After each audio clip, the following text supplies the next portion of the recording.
ebatüüpilised meie Poola olude jaoks olevad söödad, nagu nimili ütleb.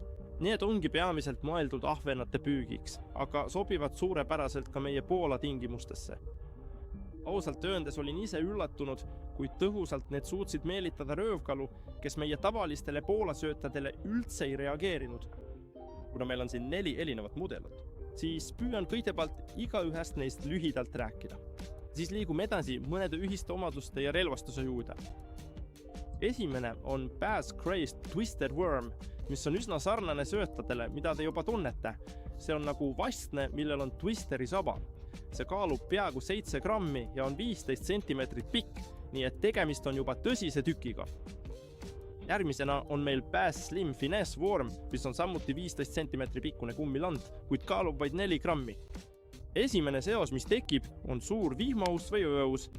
Mina kasutasin neid lante peamiselt suuremate röövkalade nagu haug või koha püügiks.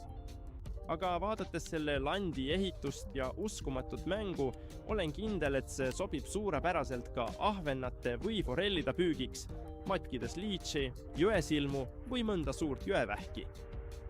Nii et kindlasti ilmub järgmisel hooajal meie sotsiaalmeedias põju videoid nende lantidega, seega kutsun teid jälgima, et ühestki materjalist ilma ei jääks. Järgmisena on meil Fat Boy Wacky Worm, mis on veidi väiksem lant, vaid 13 sentimeetrit pikk ja natuke üle 4 grammi.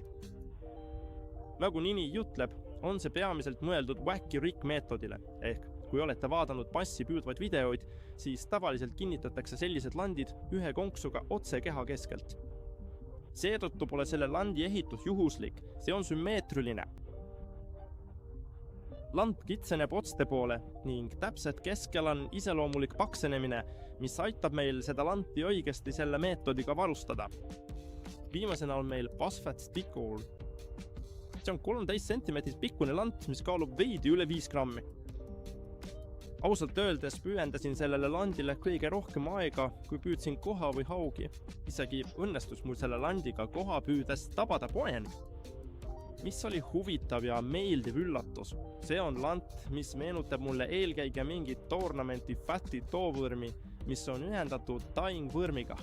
Ainult, et see on tema paksem, tunduvalt suurem versioon. Kindlasti on siin elemente, millele tasub tähelepanu pöörata. Tähelepanu väärib iseloomulik soon, mis võimaldab selle landi edukalt offset konkuga varustada. Kõiki neid lantide mudeleid saate 2 kist.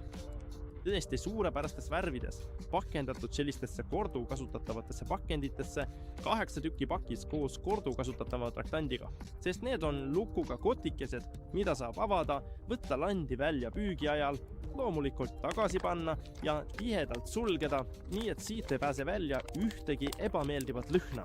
Ja samal ajal ei pea me kaasas kandma mingit lisakarpi, mis minu arvates on isiklikult suurepärane eelis, sest saame võtta kaasa paar erinevat landi erinevatest mudelitest. Sellisese ühte kotikese saab need ära panna, pista taskusse ja tegelikult ongi kogu landi arsenal kaasas. Oluline on siiski meeles pidada, et neid lante ei tohiks segada teiste lantide tüüpidega, sest need võivad sattuda erinevatesse soovimatutesse reaktsioonidesse. Kõiki neid lante saab tegelikult varustada mitmel erineval viisil. Mul on 3 oma lemmikut, mis on mulle kõige paremini töötanud ja mille tõususse ma ka kõige rohkem usun. Landi varustuse täiumisel. Alustades meie klassikalise džigi peast, saab selle probleemideta varustada. Püüdke teha nii, et see pea oleks võimalikult sobin. Lühike, sest see lihtsalt lisab meie lantidele tööd ja tõhusust. Lisaks klassikalisele jigi peale on hea viis, mida ma tihti kasutan, ka varustamine konksuga. Läbiva trossiga. See võimaldab veelgi paremat mängu, kuna kumm ei ole jäigalt kinnitatud. Siin samamoodi, mida lühem konks, seda parem minu arvates, sest nagu te ise näete, kõik need kummilandid on väga pehmed ja iga jäigastamine võtab nende mängust midagi ära. Seetõttu püüan neid võimalikult lühidalt varustada, et lihtsalt maksimeerida selle landi tõhusust. Ja viimane varustamise meetod ehk kindlasti minu lemmik nende lantide puhul. Ehk püük tropsotrakenisele. Siin on meil üksik konks. Mul on siin offset konks, kuna kasutame Phosphate Stick Wormi, millel, nagu varem mainisin, on see iseloomulik süvend, mis võimaldab veelgi paremini offset konksu kinnitada. Aga ka kõigi teiste lantidega pole mingit probleemi. Saame neid täpselt samamoodi ja offset konksuga varustame. Sellepärast, et Väga suureks eeliseks nende kõikide lantide puhul pean seda, et need on erakordselt pehmed. Kui te püüate Throat-seeria lantidega, siis teate, kui pehmed on meie brängilandid. Ja just samamoodi on ka siin. Seega pole üldse probleemi, kui see konks isegi ei pea välja paistma. See võib vabalt peitu jääda sellesse pehmesse landi sisse, aga kui kala selle alla neelab ja me õigel hetkel haakame, siis pole mingit muret. See konks läheb kalarfuu. Ja need 3 landi varustamise viisi ongi täiesti piisavad, et nende lantidega edukalt kala püüda. Ja need suudavad tõesti meelitada isegi kõige laisemad röövkala. Aga ega ma ei peagi teile seda pikalt seletama, sest võtan need landid kohe vee äärde kaasa ja näitan teile, kuidas need päriselt töötavad.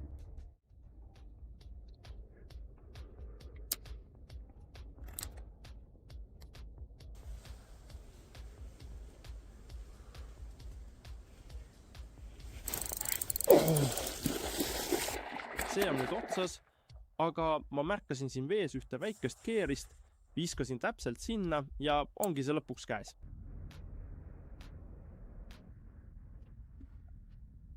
See pole nüüd mingi hiiglane, aga kala ikkagi.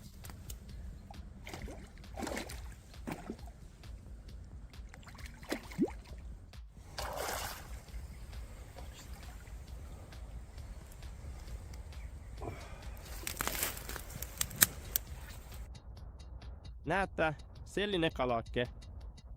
Twister on tal suus.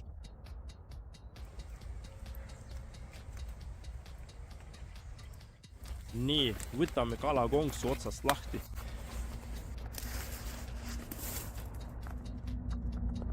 Näete, nii ongi. Kui tangid kuskile ära kaovad, siis tuleb lahti võtta sellega, mis parasjagu käepärast on.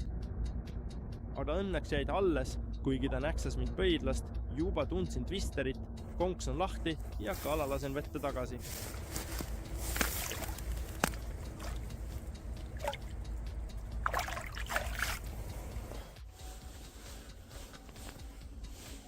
Nii, ma juba varustasin kiemmast. Kummi paneme drop shoti otsa, kus landi liigutamine on ülimalt lihtne.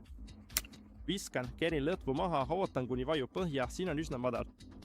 Mul on raske pea otsas, et saaks kaugemale visata ja lihtsalt niimoodi põngutan ridva otsaga, tehes vahepeal pause. Kumm tröötab seal vees ja meelitab röövkalu. See ongi kogu nikk. Proovime nüüd selle tropiga ilma pausideta. Lihtsalt nii, et lant seal võbiseb. See töötab ka muidu.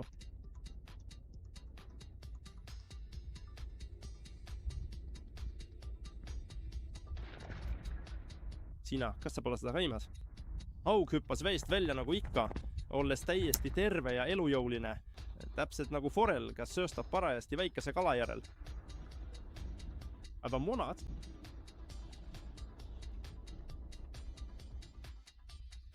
See oli hämmastav olgu. Sõna otseses mõttes ma ei usu, et ta ühtegi püüdis. Ta lihtsalt hüppas veest välja. Hauk on seal. Istud. Istud. Mul on siin üsna õhuke fluo, seega oleks tore seda mitte kaotada. Aga see on kindlasti sama, sest samast kohast, kuigi tundub veidi parem, aga sarnale kala on see ilmselt see kala. Vaata, kuidas see kogu kummi ära sööb, suus. Hoogu pealegi, ma näitan sulle seda päästi. Siin läks mul veidi segadust. Jäi. Kiiresti ümber asustatud, olid nii kannatlik ja mis niid saab? Kurat, see ongi sügiskalade vägi. Õnneks ei hammustanud ta mind ühegi hambaga, aga vaadake, ainult ussisaba paistab välja ja ta sõi selle täiesti ära. Vaadake üldse, kuidas ta pidi selle haarama, kui siit paistab kumm välja. Ja ilus paks kala, dropshotiga. Vahel on nad laisad, aga see lõi küll korralikult. Me eemaldame kinnituse. Ta polnud enam isegi kinni nööbitud, see lihtsalt tuli välja. Aga see on ilmselt kõigi nende võitluste pärast. Heida pilk peale. Arm. Ja veel kord. Noh, tõesti hea hoog. Me ei piina kalu ja on tõesti jõumees. Laetupesi. Ja ma loodan, et saite teada kõike, mida nende lantide kohta vajasite.